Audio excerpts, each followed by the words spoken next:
C'est vrai,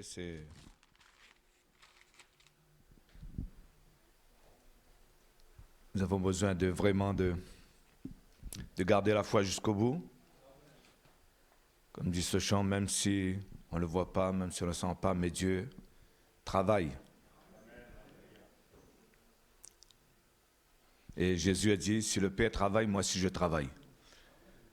Et nous qui sommes le corps de Christ sur la terre, ici nous disons, si le Père travaille, nous aussi, nous travaillons avec Dieu, parce que nous sommes co-ouvriers avec Dieu. Amen.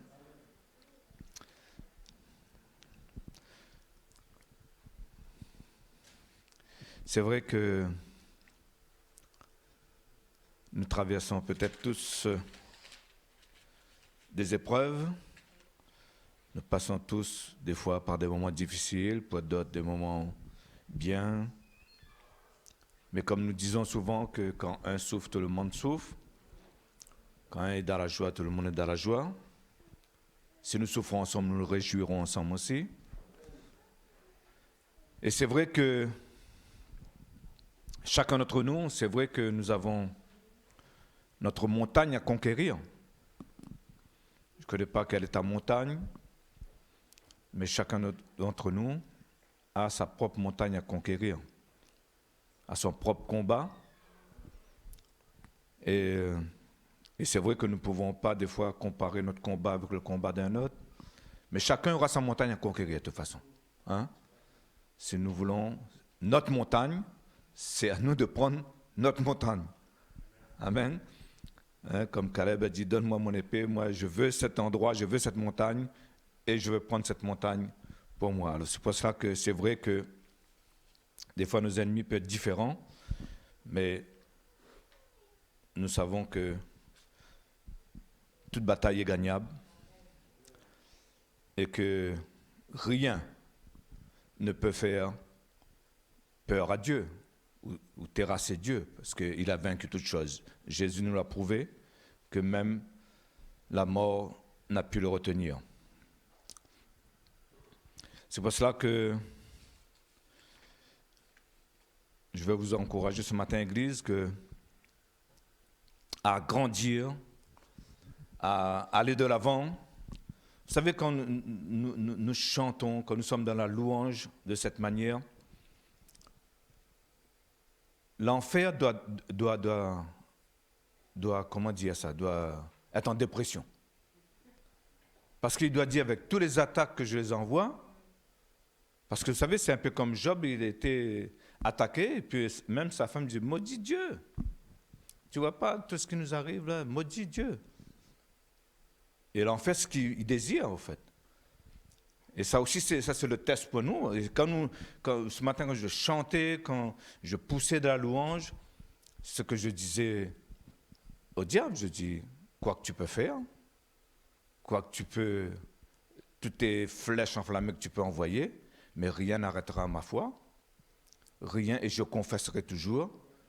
Et j'avais cette parole qui venait de mon cœur du psaume de David, je lève les yeux vers l'Éternel, d'où me viendra, vers les montagnes, d'où me viendra le secours vient de mon Dieu. Moi, je m'appuie toujours sur lui. Qu'importe les circonstances, qu'importe les situations dans lesquelles je traverse, le secours viendra de mon Dieu. Et on prendra la victoire, parce que Jésus nous a promis la victoire. Et c'est pour ça que quand nous chantons, nous devons, et comme j'ai dit mardi, nous devons dire au diable, mais qu'est-ce que tu es en train de faire là? Tu sais qui combat pour nous? Tu sais qui est avec nous? Vous savez, des fois je me dis, si les épreuves ne sont pas là pour nous faire prendre conscience qui combat pour nous. Que nous ne puissions pas paniquer quand chaque situation arrive. Vous savez, nous devons agir comme Jésus agit. Chaque situation, il ne paniquait pas. C'est les autres, il y avait la tempête, il y avait chaque situation, c'est les autres qui paniquaient, mais Jésus ne paniquait pas parce qu'il savait qui travaillait avec lui, qui était avec lui. Et nous devons, et en tant qu'Église, nous devons comprendre qui combat pour nous, qui travaille pour nous, et c'est l'enfer qui doit avoir peur. C'est pour ça que des fois que Dieu agit un peu comme il agit avec Job, retire sa main pour laisser l'enfer, comme il dit, il ne tentera pas au-delà de nos forces, mais il laisse justement pour que nous puissions prendre conscience que nous sommes capables de vaincre ces choses. Et c'est pour cela que nous pouvons prendre conscience qui est notre Dieu, qui vit à l'intérieur de nous. Comme cette parole de Jean qui nous dit « Celui qui est en nous est plus fort que celui qui est dans le monde ». Mais comment? Il faut que nous avons une expérience de ça. Nous ne pouvons pas seulement le dire « Celui qui est en moi est plus fort que dans le monde ». Mais c'est dans le combat que je mène que je peux confesser que celui qui est en moi est plus fort que celui qui est dans le monde. Parce que, comme j'ai dit, nous avons notre propre montagne ici à conquérir. Et nous devons savoir que le Saint-Esprit, la personne qui vit à l'intérieur de nous, est capable de nous emmener dans la victoire dans l'épreuve à laquelle nous traversons. Et nous devons non pas simplement répéter les témoignages des autres, mais nous pouvons dire, moi aussi, j'ai vécu ce qu'il a vécu et je comprends ce qu'il dit. Quand nous disons « celui qui est en moi est plus fort que celui dans le monde », ben, ce n'est pas simplement l'apôtre qui a écrit ça. Mais moi, je sais aussi. Parce que j'ai vu que celui qui est en moi a vaincu que celui qui était dans le monde. C'est pour ça que, comme je ne sais plus quand j'ai dit cela, mais la parole de Dieu, la Bible, ce qui est là, c'est simplement comme, moi je crois que c'est mardi même que je disais ça, c'est simplement des panneaux d'indication pour nous emmener vers le Dieu que ces hommes ont servi. C'est pour ça que quand Paul lui parlait, il parlait toujours de mon Dieu pour avoir à vos besoins. Il voulait que les gens connaissent son Dieu. Parce qu'il savait de quoi son Dieu était capable. Et c'est pour ça que nous aussi, nous devons, lorsque souvent nous voulons évangéliser, nous voulons parler de notre Dieu, mais des fois nous ne connaissons même pas encore bien notre Dieu. Et quand nous voulons parler de Dieu à tout le monde, nous devons connaître déjà qui est notre Dieu. Et quand nous parlons, nous savons de quoi nous parlons parce que nous l'avons rencontré. C'est ce que Jean dit. Ce que nous avons vu, ce que nos mains ont touché, ce que nous avons entendu. Et nous l'avons mis par écrit, ces paroles, afin que vous puissiez le rencontrer. La parole, qui est la Bible, est là pour nous faire rencontrer le Dieu, parce que Dieu est vivant. En fait, Dieu n'est pas dans ce livre. Dieu est vivant, tu dois le rencontrer. Ça, c'est des poteaux d'indication pour t'emmener à rencontrer ce Dieu et vivre la même expérience qu'ils ont vécue. C'est pour ça, hier soir, je disais que prions pour que Dieu nous donne cette révélation que les apôtres ont eue, comme Paul l'a eu. Pourtant, Paul n'a pas grandi n'a pas vécu avec les 12 apôtres avec Jésus, mais il a reçu la même révélation que les apôtres ont reçue. Et il était à part, pourtant. Mais le Saint-Esprit lui a donné cette révélation que Jésus a enseigné aux 12 apôtres. Et le Saint-Esprit peut faire la même chose avec nous. Bien sûr, il nous donne des bases afin que nous ne dépassons pas les bornes, ne dépassons pas ce que Dieu nous a donné des limites. Mais nous puissions recevoir le même modèle, la même pensée, le même plan qu'ils ont reçu pour que nous puissions aussi continuer à faire grandir l'Église comme ils ont commencé. Nous savons que ce fut un temps, l'âge de ténèbres est venu à commencer à cacher la vraie image de l'Église. C'est comme ça que beaucoup de rituels, beaucoup de rites est rentré dans l'Église, alors que ce n'était pas le cas. Et c'est pour cela que nous devons reprendre le flambeau, reprendre le bâton, afin de continuer ce que Jésus a enseigné aux apôtres, et que le Saint-Esprit aussi puisse nous enseigner la même chose, et que nous puissions bâtir l'Église. C'est pour ça que nous devons grandir. Dis à ton voisin, il faut grandir. Nous devons mûrir, nous devons devenir matures. Amen. Et c'est pour ça une définition de la maturité, c'est la capacité de supporter l'immaturité de nos frères. Vous savez, on grandit, mais tout le monde ne grandit pas à la même vitesse, parce que tout le monde n'est pas né en même temps. Hein? On n'est pas tous des clones, on n'est pas tous des jumeaux jumelles. Hein? Tout le monde a à son niveau. Et c'est vrai que, comme souvent dans la vie même, des fois, hein, nous, des fois, on reproche, par exemple, à nos enfants ou à des jeunes de faire ça, mais des fois, on oubliait que quand on était jeune, on faisait la même chose. Et spirituellement aussi, c'est pareil, des fois, on peut demander à une personne 1 an, 2 ans qui est là, à être aussi mûr que quelqu'un qui a 20 ans, 30 ans qui est là. Et des fois, on n'a pas patience de dire, ben, écoute, ben, ça va venir, quoi, au fait. Hein. Alors, et ça aussi, c'est une façon de voir qu'on est mûr, parce qu'on peut supporter l'immaturité de nos frères. Ils vont grandir, Dieu s'occupe d'eux. On est mûr aussi quand on sait porter le cœur du Père. Vous savez, un père aime tous ses enfants. Et c'est difficile pour lui, des fois, d'entendre un frère dit ça ou une soeur dit ça.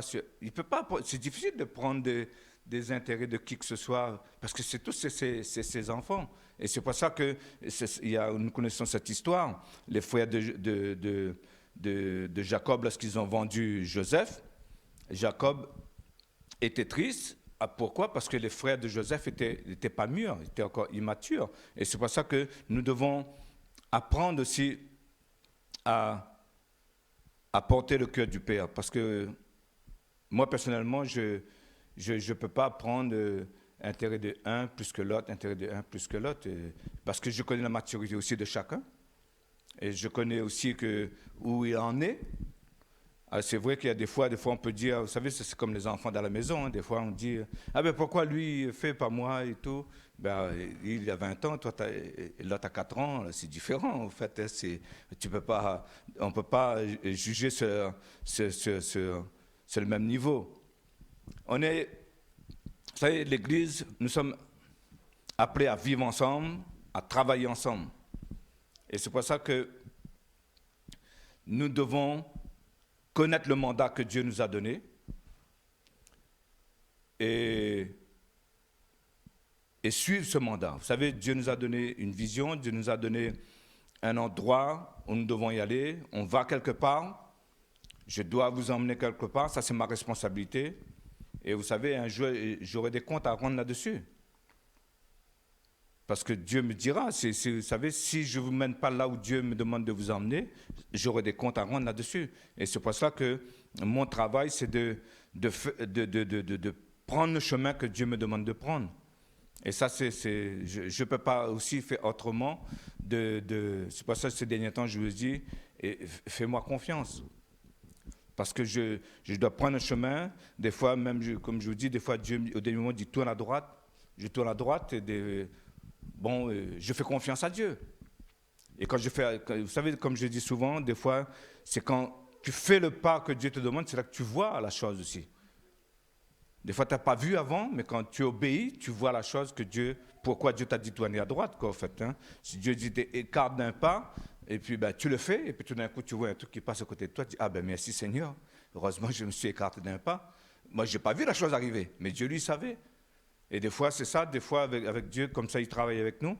Au dernier moment, il te dit, ah, va ici, alors que tu pensais que tu allais tout droit, mais parce qu'il y avait un danger, à chaque fois, Dieu... Et c'est comme ça que Dieu a fait que le peuple d'Israël, dans le désert, il y avait des routes plus près, mais il dit, à cause de la guerre qu'il y avait, Dieu ne voulait pas les faire traverser ce pays, et ils ont fait faire un détour. Et le peuple d'Israël, justement, ils ne comprenaient pas, ils ont commencé à râler pour ça. Pourquoi Moïse, il ne connaît plus le chemin maintenant? Il a perdu, parce que regarde, il est en train de faire un détour. Hein, et maintenant, nous sommes perdus. Non, nous devons faire confiance au Seigneur. Ils nous sont en train de nous emmener quelque part, et on va quelque part. Amen. Et ça, c'est ma responsabilité d'obéir à Dieu, même s'il me demande de tourner à droite, à gauche, mais de faire ce qu'il me demande de faire. Et c'est pour ça que je dis que Dieu nous a réunis ensemble, nous a choisis, nous a appelés, et nous sommes appelés à travailler ensemble.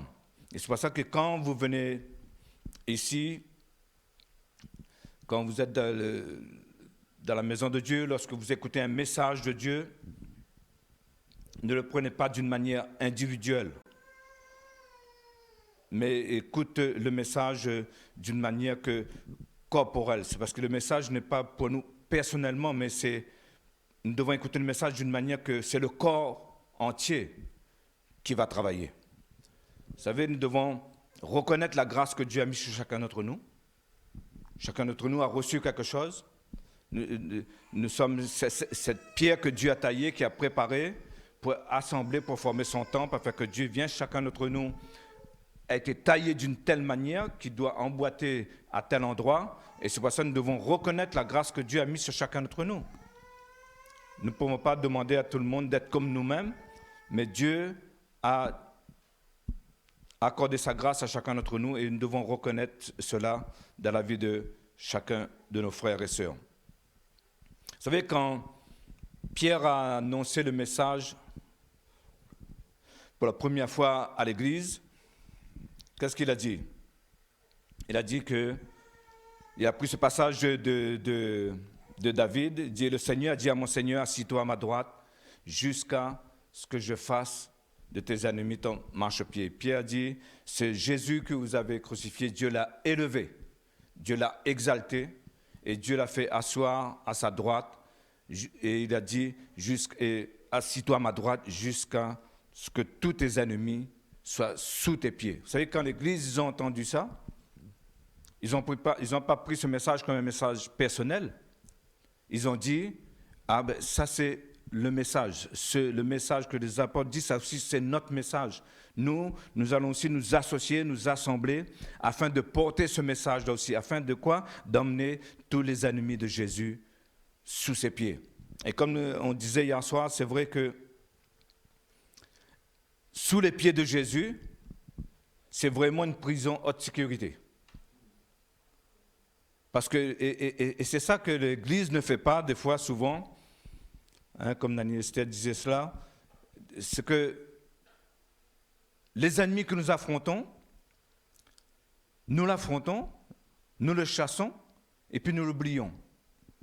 Mais au fait, il n'est pas prisonnier, parce qu'on le laisse. On l'a chassé, on est content. Mais la Bible dit d'emmener ses ennemis sous les pieds de Jésus, parce que sous les pieds de Jésus, il ne pourra plus bouger. Et il faut qu'un jour, l'enfer même lui dit, à chaque fois que j'envoie un ennemi, il ne revient plus. Alors, si à chaque fois que j'envoie un agent, il ne revient plus, moi j'arrête d'envoyer des agents contre eux. Parce que la première église, c'est comme ça qu'ils fonctionnaient. Quand les apôtres, l'église arrivaient dans une ville, ils disent, ces gens qui ont bouleversé le monde entier arrivent chez nous, et c'est eux qui tremblaient. C'est l'enfer qui tremblait.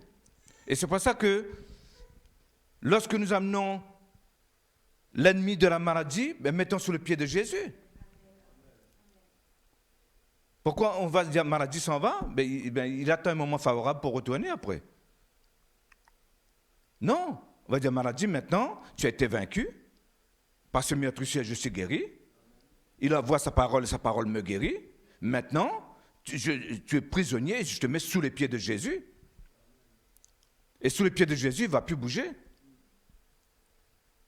Comme je vous dis, c'est pour ça que je dis sous les pieds de Jésus, c'est la prison haute sécurité.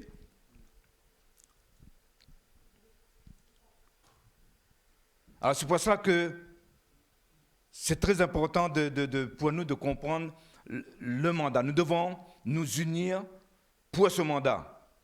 Le mandat des apôtres est devenu aussi leur mandat. C'est pour ça qu'ils étaient tous ensemble, ils n'étaient pas seuls. Et c'est pour ça une des erreurs prophétiques aujourd'hui, c'est d'inspirer les gens pour eux-mêmes. Vous savez, la Bible dit que la prophétie, c'est pour édifier le corps. Quand vous regardez dans Éphésiens chapitre 4, il dit que tout c'est pour l'édification du corps. Et c'est pour ça que le prophète, lorsqu'il parle, c'est pour édifier le corps. C'est pour inspirer l'Église. C'est pour que l'Église avance ensemble. Le prophète doit rassembler l'Église et non la disperser. Et c'est pour ça que nous devons avoir un même cœur, une même pensée. Parce que la destinée de l'Église doit nous garder ensemble. Et c'est pour cela que le but du diable, c'est de détruire ceux qui portent la parole. Vous allez voir, c'est toujours ce qui amène la parole que le diable veut détruire, que le diable veut attaquer. Vous connaissez ça dans Actes 6, regarde comment il a essayé de faire. Et je peux vous dire que ses méthodes n'ont pas changé. Vous connaissez cette histoire-là, 6, verset 1er, en ce temps-là, le nombre de disciples augmentèrent. Oh mince, je n'ai pas les bonnes lunettes, moi, du coup, là. Est-ce que quelqu'un veut lire le passage? Ah oui, là-bas. Ok. En ce temps-là, le nombre de disciples augmentant, les hellénistes murmuraient contre les Hébreux parce que leurs veuves étaient négligées dans la distribution qui se faisait chaque jour. Continue. Les 12 convoquèrent la multitude des disciples et dirent: il n'est pas convenable que nous laissions la parole de Dieu pour servir aux tables. Voilà ce que l'ennemi essaye de faire toujours dans l'Église. Il crée des situations, il crée des problèmes afin que les apôtres qui étaient destinés à porter la parole de Dieu, ils étaient occupés à gérer la situation de la nourriture et ils ne portaient plus la parole. Et c'est ça, et c'est pour cela que l'ennemi sait que c'est la parole la vie. Il sait que c'est la parole qui va nous changer. Il sait que c'est la parole qui va nous guérir. Il sait que c'est la parole qui va nous donner la force qu'on a besoin. Et c'est pour ça qu'il attaque ceux qui portent la parole. Vous savez, le problème, ce n'était pas une question de nourriture, mais il voulait que les apôtres soient occupés. Mais c'est pour ça que nous ne devons pas ignorer les desseins du diable, mais les apôtres étaient beaucoup plus intelligents que les ruses de l'ennemi. Et il a dit, choisissez des personnes pour cela, mais nous continuerons à apporter la parole de Dieu.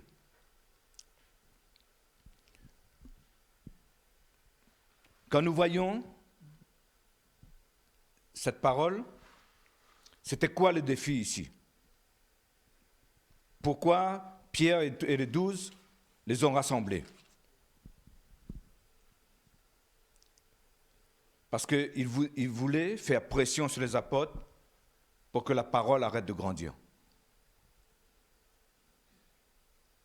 Et vous regardez, la plupart des problèmes qui arrivent dans les églises, je ne parle pas seulement de notre église, mais dans les églises en général, c'est pour éteindre la parole de Dieu.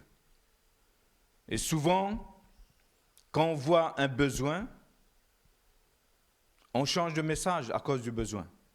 Souvent, si le Seigneur nous dit, voilà ce que tu dois faire, hop, le diable crée une situation et on ne continue plus à faire ce que le Seigneur nous a demandé, on change de message. Et ce n'est plus la parole que Dieu veut que nous entendons, en fait.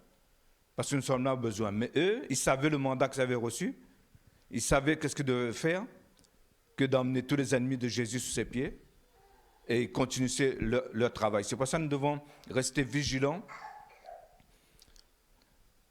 C'est ce que le diable a essayé de faire avec Jésus aussi. Il savait que Jésus allait quelque part faire le travail de son Père. Et le diable a su toucher son ami, Lazare. Et là, maintenant, le disciple vient pour l'arrêter de ce qu'il va faire. Il va dire, oui, ton ami Lazare est malade, il faut que tu ailles le voir. Mais Jésus a continué son travail. Il n'a pas arrêté. Et souvent, c'est ce que l'ennemi fait dans l'Église. Il crée une situation pour qu'on arrête ce que nous sommes en train de faire. C'est pour ça, remarquez bien, et je demande à tous d'être vigilants justement pour surveiller les uns sur les autres. Quand nous allons faire quelque chose, regardez bien ce que le diable va faire après. Et il faut qu'il y ait toujours un qui nous dit, oh là on est en train de changer de route là. À cause de telle situation, on fait plus ce qu'on doit faire. Et c'est pour cela que nous ne devons pas tomber dans le piège de l'ennemi. Si Dieu nous appelle, parce que d'aller quelque part, l'ennemi essayera toujours de détourner sur le chemin lequel Dieu nous a demandé d'y aller. Et ça, c'est très important, ensemble que nous voyons ça. C'est pour ça que nous ne devons pas laisser les situations nous empêcher d'atteindre notre but. Est-ce que Jésus n'a pas sauvé Lazare? Si, il a sauvé Lazare. Il a bien fait, même mieux que guérir. Il a même ressuscité. Si nous sommes en train d'accomplir ce que Dieu nous demande de faire, nos situations se régleront aussi sur le chemin. Mais nous ne devons pas justement être influencés par l'ennemi à cause des situations. Parce que c'est pour nous arrêter justement. C'est pour nous empêcher d'avancer. Et c'est pour ça que nous devons dire que nous allons quelque part et nous continuons sur la route. Nous n'allons pas laisser nous influencer par quoi que ce soit. Amen. Et on ne changera pas le message non plus à cause des besoins. Et souvent, on se concentre sur le besoin et non sur ce que Dieu dit. Et ça, c'est une des raisons pourquoi l'Église n'avance pas. Parce qu'elle est toujours en train de tourner en rond dans le désir pour régler son problème. Elle tourne en rond pour régler un problème. Après, c'est un autre problème. Après, c'est un autre problème. Mais au fait, elle ne continue pas la tâche et la mission que Dieu lui a donnée, ou lui a demandé de faire.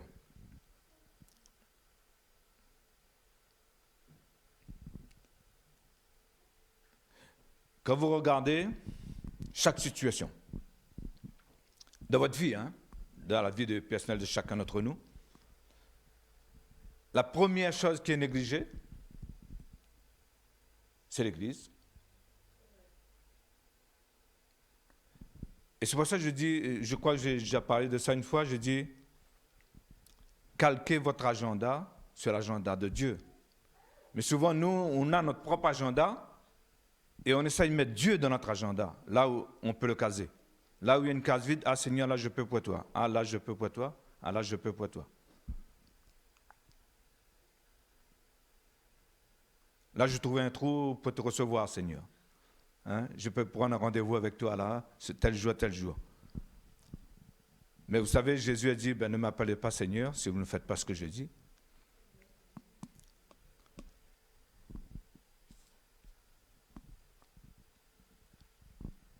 Alors, ne fais pas, comment dire cela, quel est le bon vocabulaire,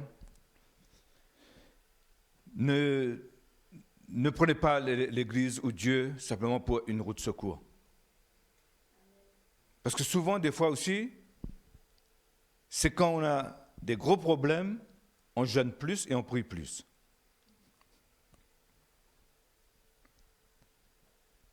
Mais des fois, vous savez, des fois quand Dieu a besoin de te parler, il crée des situations comme ça aussi. Ah, dis enfin, ça fait longtemps que je t'attendais. Mais nous devons nous assurer que nous sommes en train de grandir. Nous devons grandir, nous devons comprendre que Dieu est notre priorité. Que Dieu en premier. Parce qu'on le chante, on aime le dire dans nos prières, mais souvent, quand on arrive sur le terrain, après on échoue. Mais c'est le terrain qui est important. C'est la pratique. Parce qu'à chaque fois, vous remarquez, à chaque fois que vous faites une prière, il y a le test qui arrive. Parce que des fois, c'est bien, la prière, elle est belle, elle est jolie, mais après le test arrive.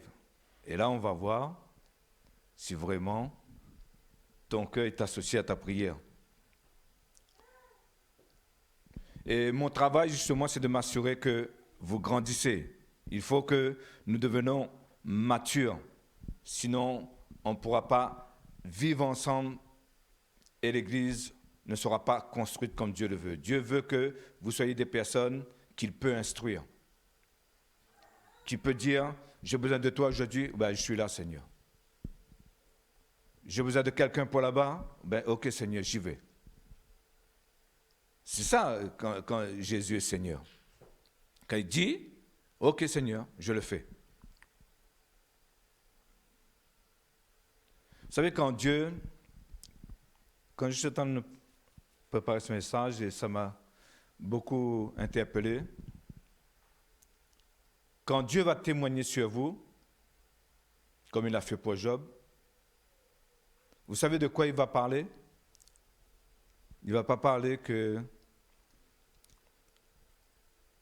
écoute, tu étais là le dimanche ou les autres jours ou le mardi ou quoi que ce soit, mais il va parler de ton sacrifice. Comment vous savez? Parce que vous savez, servir Dieu, il y a un prix à payer aussi. C'est de ton sacrifice qu'il va parler. C'est ce qu'il a parlé pour Job. Job, toutes les épreuves qu'il a passées. Et Dieu pouvait vanter Job parce qu'il a sacrifié toutes choses pour Dieu.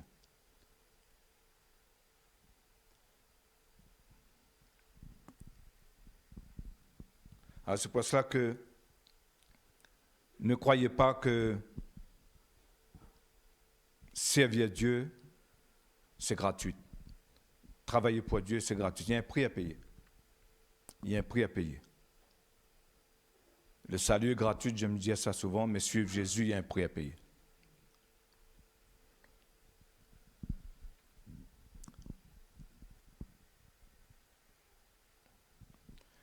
Alors c'est pour ça que nous devons nous attacher à l'œuvre que le Père a mis en place dans la maison.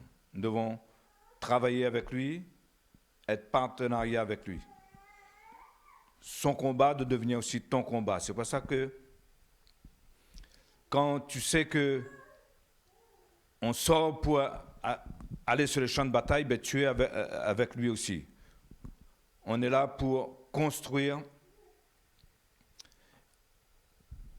quelque chose que le Seigneur a mis dans la maison. Suivre le mandat de Dieu. Et tu dois savoir comment travailler pour Dieu. Nous ne devons pas faire simplement les choses pour nous-mêmes, nous devons savoir. Et c'est pour ça que pour agir d'une manière efficace, il faut que nous puissions avoir la stature de Dieu. Vous savez, c'était un mot, souvent que j'entendais parler, le mot stature, c'était un peu un mot bizarre pour moi, mais plus que je grandis avec le Seigneur, plus que je comprends qu'on a besoin de la stature. Vous savez, la stature est différente de la position. La stature, c'est l'approbation de Dieu. C'est lorsque nous sommes en train de faire les œuvres de Dieu, lorsque c'est une position de faveur que Dieu veut nous donner lorsque nous sommes en train de faire son œuvre. Et lorsqu'il voit que nous sommes une personne digne de confiance. Et Dieu nous donne cette stature. Une position, c'est différent d'une position. Une position, ça peut être donné par un homme. Le pasteur peut choisir quelqu'un, tiens, lui c'est le trésorier, lui c'est le secrétaire, lui, ça c'est une position que tu as. Mais la stature, c'est quelque chose de différent. C'est pour ça que nous devons avoir cette stature dans le monde spirituel. Il faut que quand le diable vous voit arriver, il sait que tu es positionné. Vous savez, c'est ça que la différence que Paul avait et les fils de Sheva. Ils n'avaient pas de cette stature devant les démons. C'est parce que les démons savaient qui ils étaient. Mais lorsque nous sommes en face de démons et qui connaissent la position de faveur que Dieu nous a donnée, cette stature que Dieu nous a donnée, ben, on peut parler au nom de Dieu. On peut agir au nom de Dieu. Et les démons,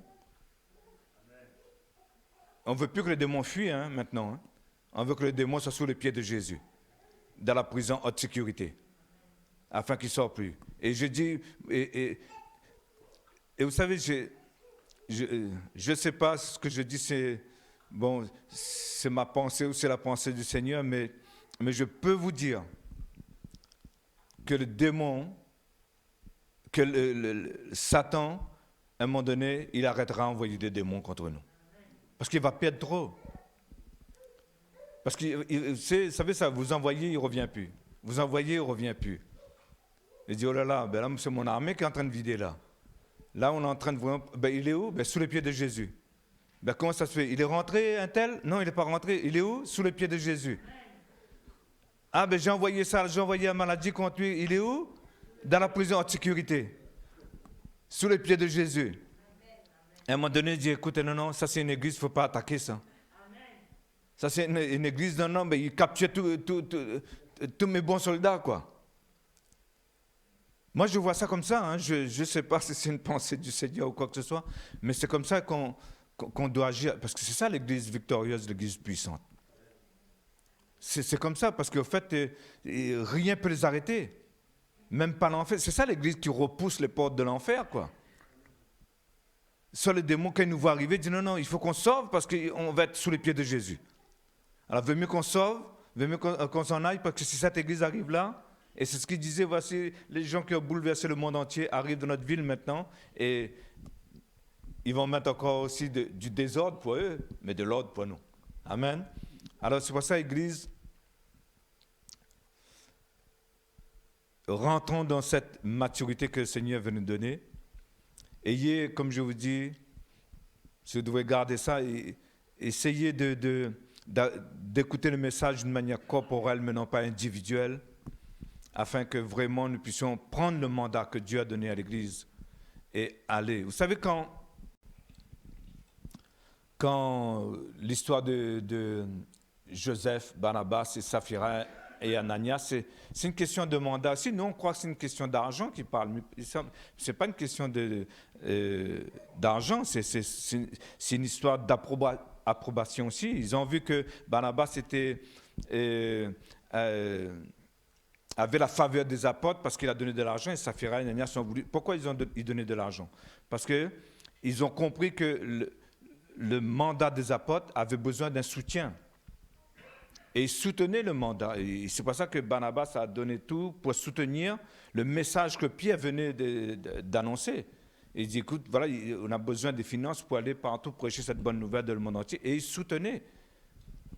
Et comme il était bien vu, Barnabas et Saphira et Ananias, ils ont voulu dire, écoute, nous aussi on veut une position. Alors si on donne aussi, on sera positionné.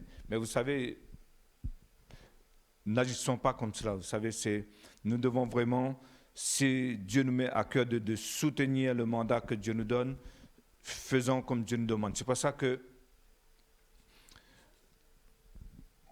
vraiment quand vous donnez votre dîme, même quand vous faites un don au Seigneur, faites-le pour soutenir le mandat de Dieu. C'est ce qu'eux, ils faisaient. Des fois, des personnes, comme ils disent, bon, je ne peux pas aller là-bas où vous allez, mais je sais qu'il y a besoin, il y a des frais pour aller là-bas, mais moi, voilà, je participe au mandat en soutenant les frais qu'il y a. Et c'est comme ça que lorsque nous donnons notre dîme, nous donnons dans un but. Nous ne donnons pas parce qu'il faut donner, parce que Dieu nous a dit qu'il faut donner. C'est une loi, alors j'obéis à la loi. Non, non, il y a un but. Parce que nous soutenons l'œuvre de Dieu. D'ailleurs, il ne parlait même pas de dîme dans le Nouveau Testament. Ils soutenaient, il y avait des collectes qui se faisaient, et ils soutenaient l'œuvre des apôtres, parce que le mandat qu'ils ont reçu, c'était d'aller prêcher dans le monde entier. Ils savaient qu'il y avait besoin de finances. Alors, c'est pour ça que nous devons vraiment entendre la voix du Seigneur pour que nous puissions vraiment nous positionner sur le mandat qu'il nous a donné et de ne pas nous laisser nous détourner de tout ce que le diable essaye de faire, de tout ce bruit. Il y a du désordre. Vous savez, comme je dis, quand ils enlevaient cette querelle pour la nourriture, mais ça pouvait se régler, au fait.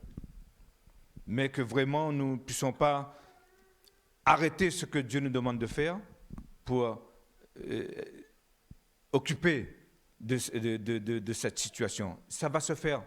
Si nous faisons ce que Dieu nous demande de faire, c'est comme le Seigneur m'a dit pour ma famille. Toi, occupe de mes affaires et je m'occuperai de tes enfants. C'est comme ça va se faire. Je ne m'inquiète pas moi, là-dessus.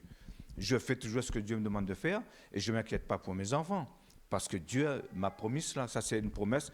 Et comme ce matin, en plus, ça me vient à l'esprit, quand je chantais, il tient ses promesses. Je me souvenais de cette parole que le Seigneur nous a dit dimanche, qu'il tiendra ses promesses. C'est ce qu'il a dit. Et moi, je vais vous encourager ce matin.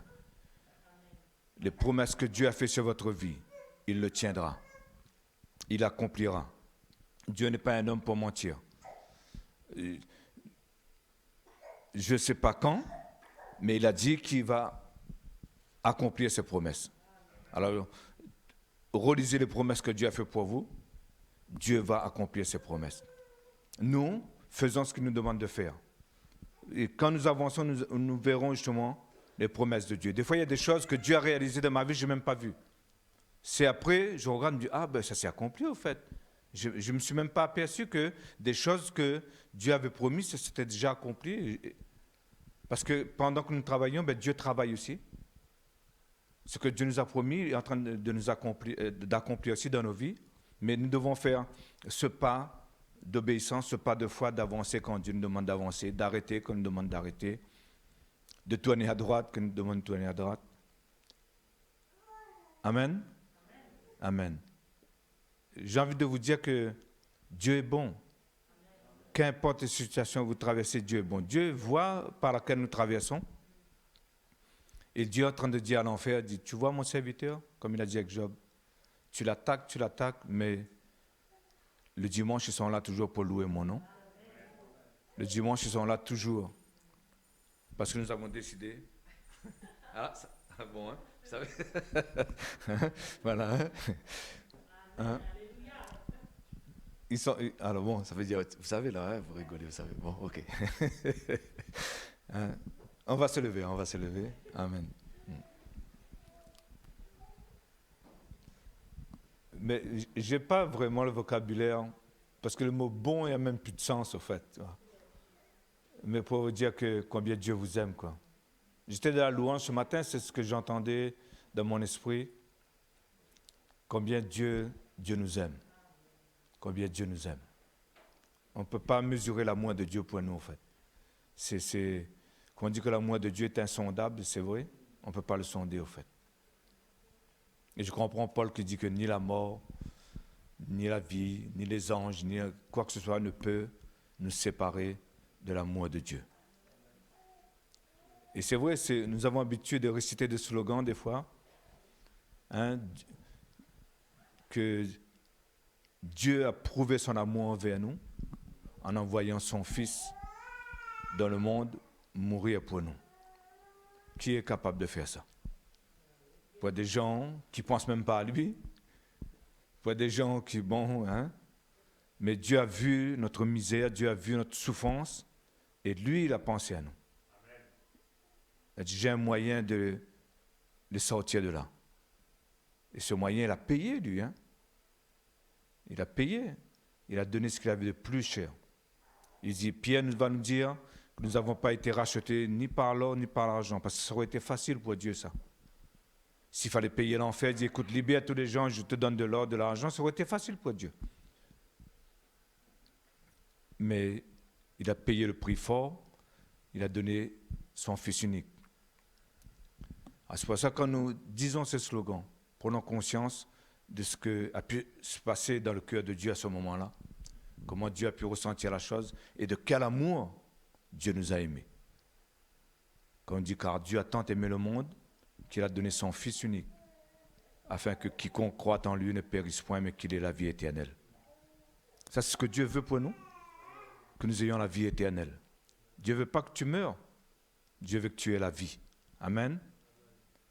Alors dites avec moi, je prends la vie, Seigneur. Je prends ta vie. Parce que ça a eu un coût pour toi. Alors, je prends cette vie, Seigneur. Et je te dis encore merci pour le sacrifice de ton Fils sur la croix pour mes péchés. Maintenant, je veux profiter pleinement de la vie que j'ai reçue de la part du Fils de Dieu. Merci, Papa, d'avoir pris soin de moi, d'avoir pensé à moi lorsque j'étais perdu. Mais maintenant, je vis, je ne suis plus perdu. J'ai une maison, j'ai un Père, et il prend soin de moi. Et je te fais confiance. De la même manière que tu m'as sauvé, je te fais confiance que tu prendras soin de ma vie jusqu'à la fin. Je place ma confiance en toi. Merci, Papa, pour toutes tes bénédictions dans ma vie. Je suis béni de toutes sortes de bénédictions. Merci, Seigneur. Amen. Amen.